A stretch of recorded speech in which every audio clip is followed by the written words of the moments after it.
Coming up on this edition of One. Drive-ins have largely disappeared from America, but we'll take you to one that's alive and well in Lakeland, Florida. Most customers have never been to a drive-in before. And when they come to this drive-in, it's the only one that's still operational in Lakeland and Polk County. Then, there's an Orlando company that's bringing vintage bicycles back in a big way. We have gone to a lot of trouble to make these bikes as much like the originals as possible. We house well over 250 animals, everything from raccoons, skunks, possums, all the way up to Bengal tigers, Siberian tigers, black bears, crocodiles, venomous snakes. And later, we'll meet some fascinating exotic animals and the people that save them at a rescue sanctuary in Apopka. We've got all that and more, so stay with us for One.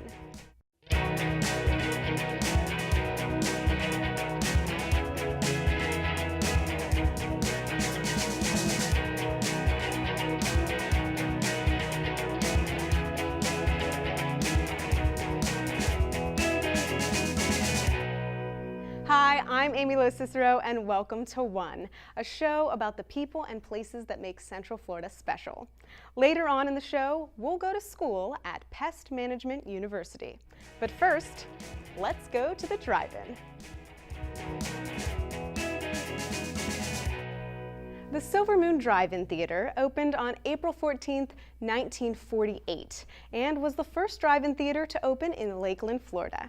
Today, the Silver Moon continues to operate successfully, showing first-run movies, classic films, and opening the grounds for a weekly swap shop. It's one of the few remaining drive-ins still open in Florida. They open the gates at 5 o'clock in the morning. They buy a regular ticket so they can set up.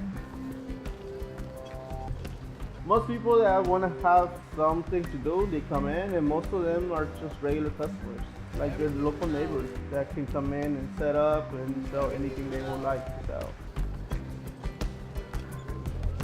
It's actually a community thing because most of them are comfortable coming to the drive-in to watch a movie, and then they come in Saturdays or Sundays to shop around. Most of them buy stuff for their home, like vegetables or any product that they would like to buy. You can find anything that you're looking for. If you're not finding it today, you'll find it next week.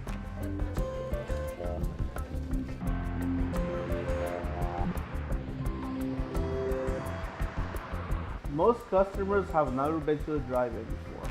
And when they come to this drive-in, it's the only one that's still operational in Lakeland and Polk County. And it's been open since 1948. A lot of people come in and they have their friends, or they have a church group that comes in once a month, or whenever they want to do something with the community, they come here. A lot of it hasn't changed. The only thing that has changed is the projector.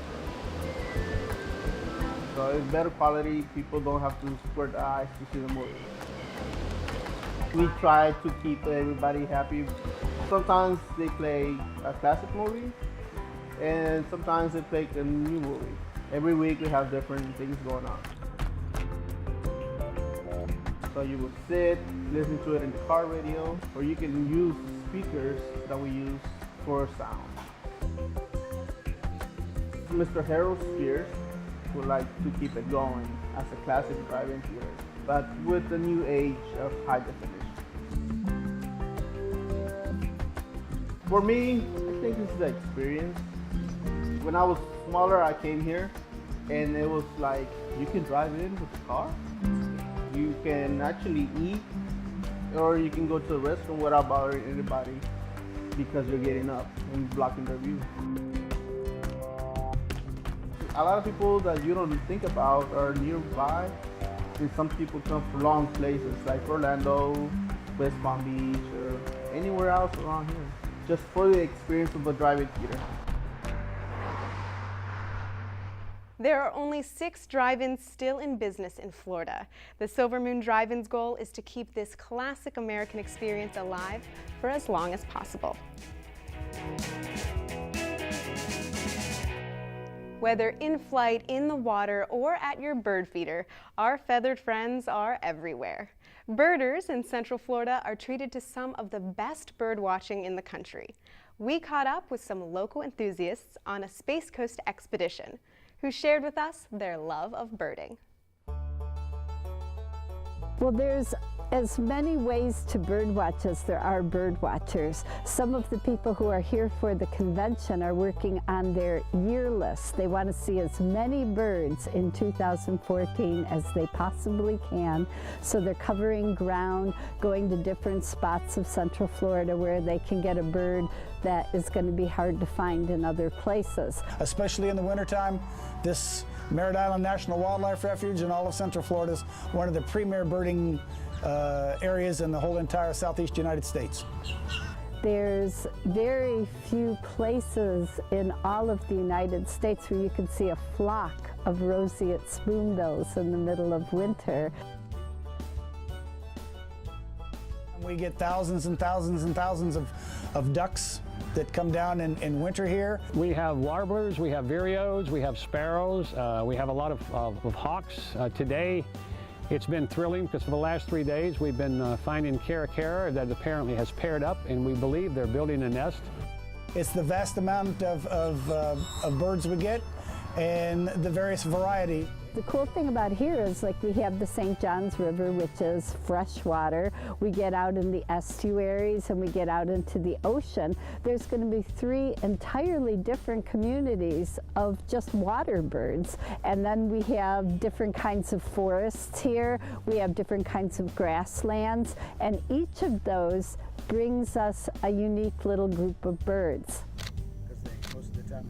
These little guys here, these are birds called dunlins. They're a type of shorebird.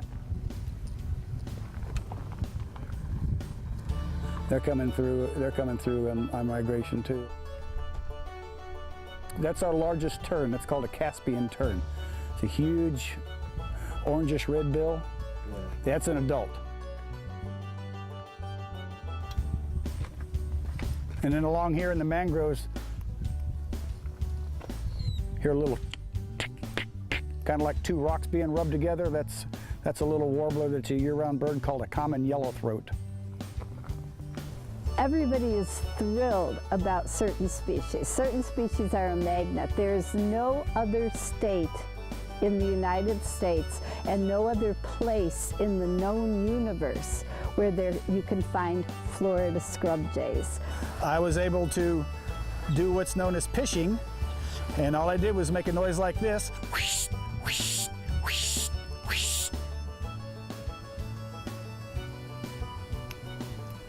Oh, wait a minute, right there. Right up there on top of the tree. See him? And after a few minutes, we got one of the birds to respond, and they came in, and we ended up seeing 3 or 4. They are beautiful, they are curious and intelligent, they are family-oriented birds. They're just wonderful to see, and this is the only place you can see them. I think the uniqueness of birds and the way that you look at their design, you look at their colors, and you keep thinking, wow, that is just so neat. I mean, it's just birds in reality are beautiful. Some are very plain, but even in their plainness, they're very, very attractive.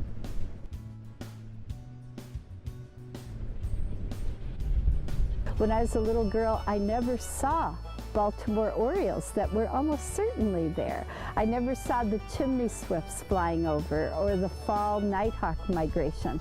As a birder, everything has become so much more colorful, so much more filled with music, and so much more beautiful. To help people locate good places to watch birds, the Florida Fish and Wildlife Conservation Commission helped establish the 2,000-mile-long Great Florida Birding and Wildlife Trail. The east, west, panhandle, and south sections are now complete. So far, 515 unique sites have been identified. Coming up on one, going to school to battle bugs. And vintage bicycling in a big way. But first, let's take a look at some nonprofit events and opportunities in our community.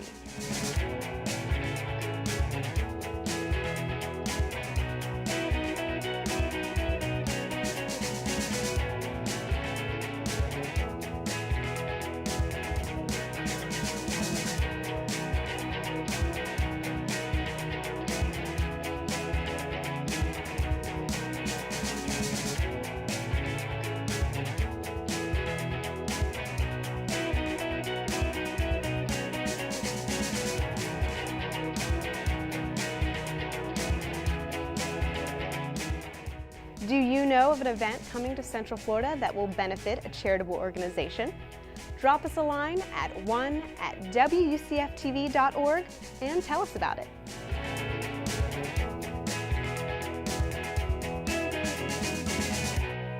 In Florida, we spend some $1 billion a year battling all sorts of bugs in our homes, lawns, and gardens.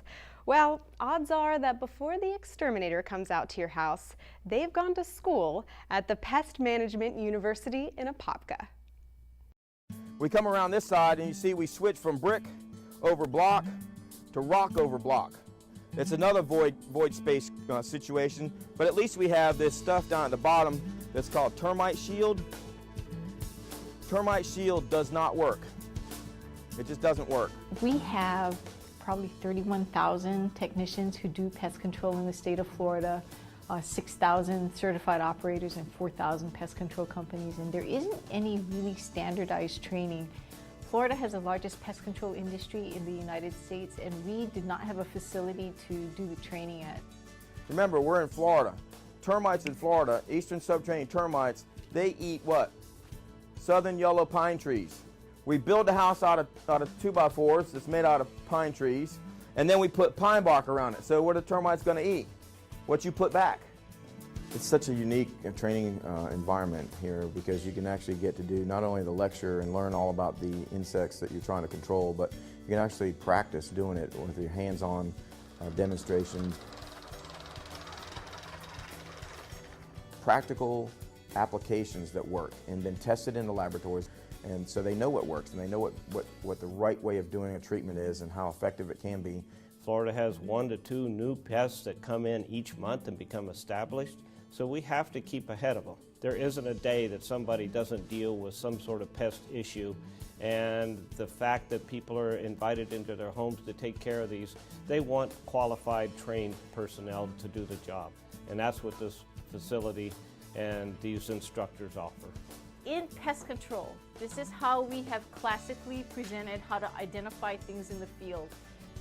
The reason that Pest Management University is so successful is that we are a team. So I tend to do a lot of the entomology because I'm an entomologist, but we also have folks like Paul Matola and Don Grant, and it's the team approach and that experiential learning. So my part is we call it the education piece, and then we take them out and reinforce that learning with hands-on because that's how the pest management industry learns best. You see the shower pan is made out of rubberized membrane. It used to be metal, that's why they call it a shower pan. But now it's rubberized, and so if a pest control technician that's doing a termite job happens to nick that, they have to take the whole thing out and replace the whole shower. So you got to be careful when you're doing termite treatments around these new shower pans. If you can show a pest control guy how to control the environment where the pests are, rather than just throw a bunch of chemicals at it, it's better for the environment, it's better for their bottom line, it takes less time, they don't have to keep going back over and over and over. And so when they learn those things, and they learn those skills, it's amazing. We not only have folks coming from the state of Florida, but in this class we have someone from the Bahamas, and we have folks from the Northeast because it's still very cold there. We have folks from Ohio who are here. So we're starting to draw from across the United States.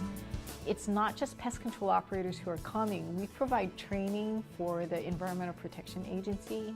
They can't find this kind of training anywhere else. And we have a lot of people that come from all over the country because they get such a great benefit out of coming to Pest Management University.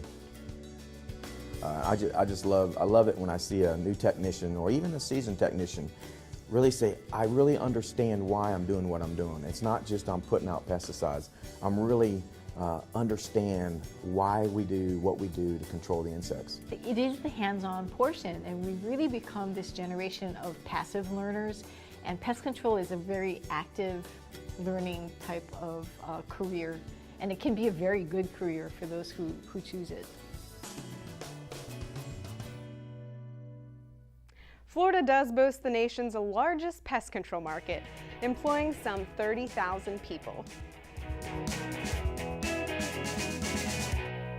It seems like almost everyone these days has a bicycle with all sorts of technological advancements.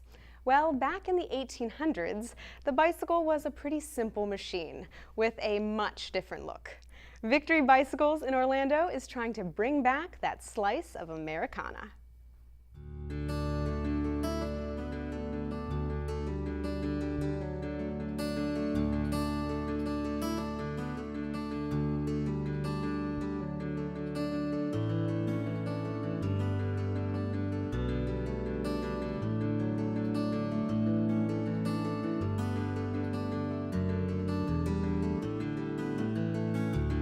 Al and I love riding, and we both kind of like, wow, we could build these things.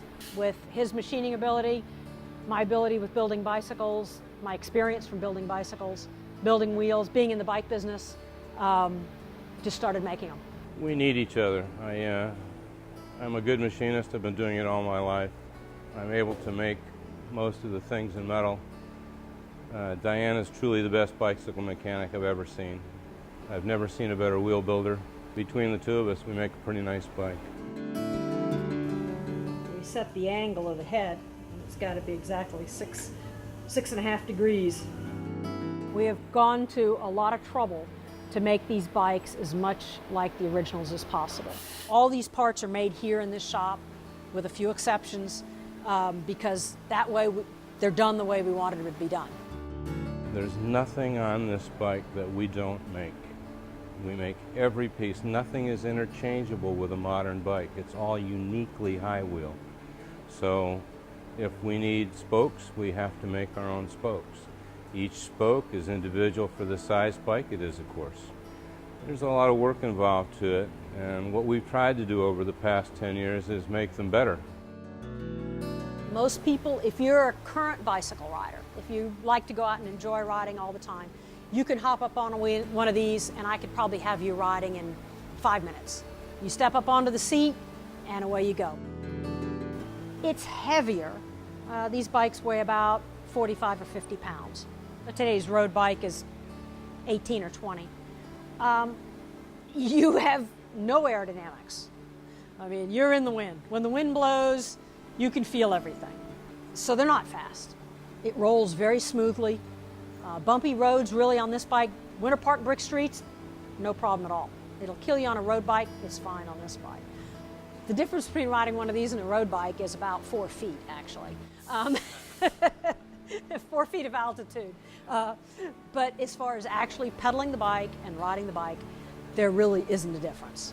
It pedals like a bicycle, steers like a bicycle, rides like a bicycle. I've often thought that we were probably eligible for the Winter Park Art Festival. They truly are works of art. It's something that very few people could duplicate today. Each bike has its own life, so to speak. They're all hand-built. They're all made for the people that are going to get them. Every bike is unique. We only build a few bikes a year. So they all have a personality to us. We keep track of them all, and we know where they all went. I just got a picture from somebody who had purchased one of our bikes, and I get the picture and I'm looking at the picture and saying, well, that's certainly not him, because I'm looking at an old woman, and it turns out that it's his 92-year-old grandmother up on the bike, and the smile on her face is just, it's priceless. I had somebody ask me once what I felt, if I felt sad when I finished one and gave it to the customer. And I said, no, I don't, because I love, somebody gets it, and I love to see them out riding it. Because they're having a good time, they're enjoying it. That's really what I like.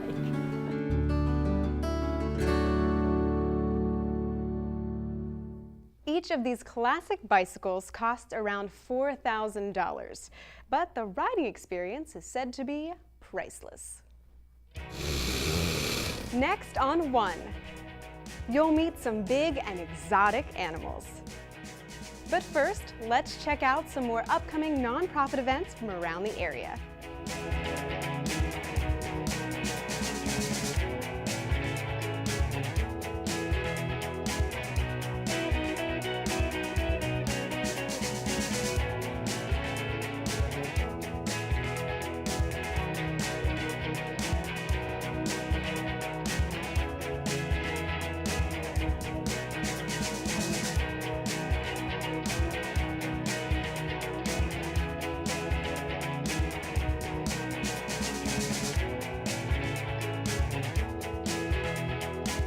If you have a story idea, let us know by emailing us at one@wcftv.org.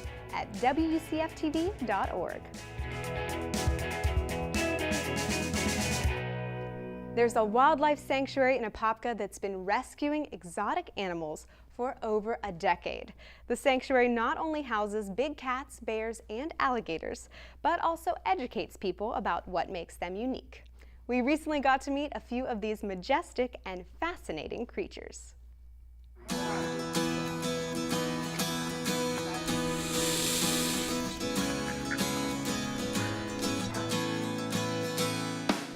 My favorite animal, probably my bear, Quinn. I raised him from 4 months old. He is 14 right now, weighs about 450 pounds.